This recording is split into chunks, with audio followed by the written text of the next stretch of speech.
Hello, this is Pastor Steven Anderson from Faithful Word Baptist Church in Tempe, Arizona, and I just wanted to make a quick video in response to Dr. James White's video, What's the Big Deal About King James Onlyism, Part 4. Let me start out by saying that I'm no fan of Sam Gipp, but this video that Dr. James White has put out is so filled with error and inaccuracy, I feel that it needs to be responded to.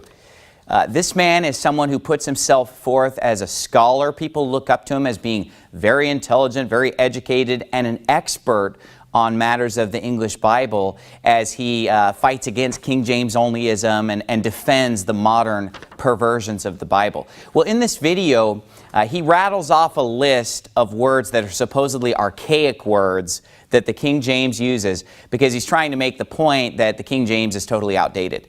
We have abjects, adjure, ado, ambassage, immerse, astonied, axletrees, beeves, besom, bewray, blains, bray, brigandine, bruit, call, sealed, chapter, and choler. Well, what's funny is that in this list of words that he rattles off, there are some words that are actually pretty commonly used modern words, but the problem is that James White is pronouncing them wrong. Now, I find it bizarre that he doesn't know how to pronounce the word ado. He pronounces it ado. Well, obviously, if you say ado, no one's going to know what you're talking about. But if you say the word ado, that's a common word that people have heard all the time. For example, much ado about nothing. For example, you might go to an event and they'll say, without any further ado, let me introduce to you our next speaker. Ado is a pretty common word, but James White thinks it's pronounced ado, and therefore it is to him archaic. Another word that he mispronounces is the word choler. And you've probably heard people referred to as being choleric. Someone who's choleric is a very angry person. Choler is a word that I actually learned, I can't remember if it was 4th grade or 5th grade English, I learned the word choler. It's spelled C-H-O-L-E-R. He pronounces it choler. Well, obviously, if people hear the word choler, they're going to think it's archaic, but the word choler is not archaic at all. Another one, sealed. Sealed is not an archaic word. We use the word sealing all the time. Sealed is a derivative of that. I don't think anybody would have any trouble understanding the word sealed in a King James Bible.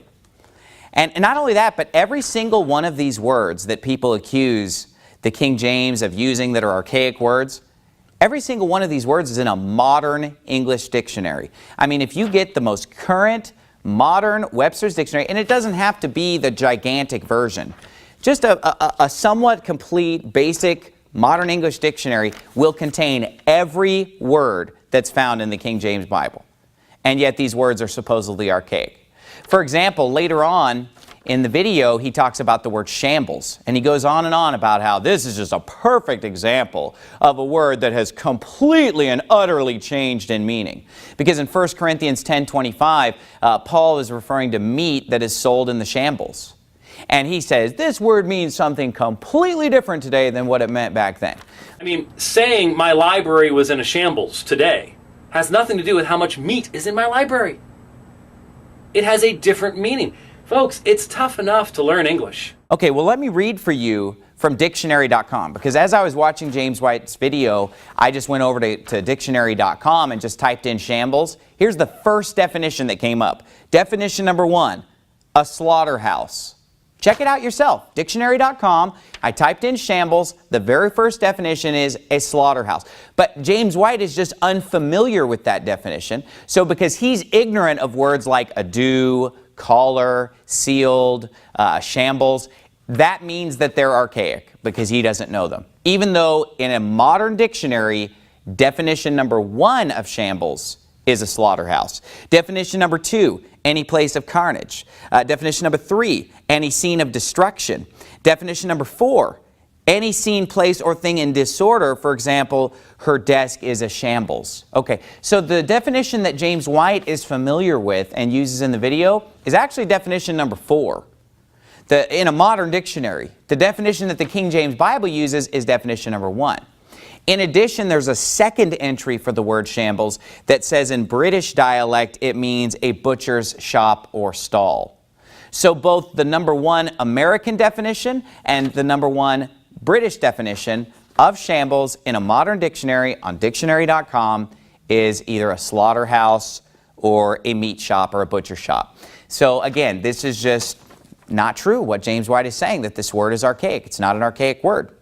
Not only that, but he uses an example about an Ethiopian immigrant saying, you know, this poor Ethiopian, if you give him, you know, the King James Bible and he's just struggling to learn English, how's he going to understand the King James Bible with all these difficult words? Some new believer from Ethiopia that lives in Minneapolis, you give him a Bible and he wants to understand what Paul's saying, but English is not his first language.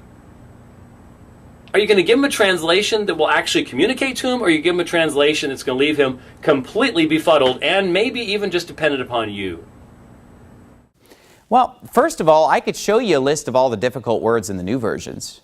You know, I could show you in the New King James words like satrap, rock hyrax, terebinth, sistrum, syrtis, words that people are totally unfamiliar with. But what's so ridiculous about this story about the Ethiopian guy is that if the guy is from Ethiopia and the guy doesn't speak enough English to read an English Bible, maybe the guy just needs to be given a Bible in the tongue wherein he was born. Maybe he just needs to read the Bible in, you know, I guess Amharic, whatever language he speaks, probably the main language of Ethiopia. You know, if a guy comes from Africa and he speaks Swahili, he needs to be given a Bible in Swahili if he's not proficient enough to read it in English. I mean, do we actually have to gear our Bible translation toward foreigners who don't speak the language? Wouldn't it make more sense to just translate the Bible into all languages of the world? And in fact, a lot of the people who come over here from another country who are not that proficient in English, you know, they'll go to an English-speaking church, but in their personal Bible reading, they'll read it in their own language, which makes perfect sense. They're reading it in the language that they know the best. So that's ridiculous to attack the King James because it can't be understood by foreigners who don't speak English. Well, it was never designed to be read by foreigners who don't speak English. It's an English Bible for English speakers, okay? But not only that, one last thing I want to point out is that James White says that in order to understand the King James Bible, you'd have to carry around with you a dictionary of Old English or Middle English. Now, if we want to communicate the Scriptures clearly, we will not force the reader to carry around Oxford's unabridged dictionary of Old English in the process, or Middle English, or whatever else.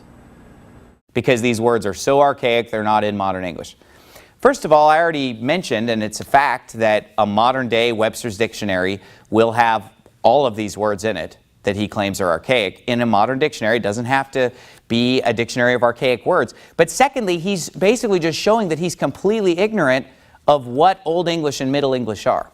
You see, the fact is that the King James Bible is written in modern English. What we speak today is known as contemporary English, whereas what the King James is written in is an example of modern English. Now, James White, supposedly a scholar, supposedly an expert on English translation, actually accuses the King James Bible of using Old English and Middle English. Just to show you how ridiculous his claims are, let me just give you a sample of Old English. This is the opening paragraph from Beowulf. Beowulf is an example of literature in Old English. Whatwe gardene yardagum, theod cunning a thrum gethrunon, who the athelingus ellen fremedon, oft shald, chafing, shathan a threatum, monogum magthum, meoda settle oftea, ed soda jorless than irist, weth, feishaft funden, hithas fro fregebed, welks and a walknum weth minum tha. Okay, do you get the idea that Old English is a lot different than the language of the King James Bible?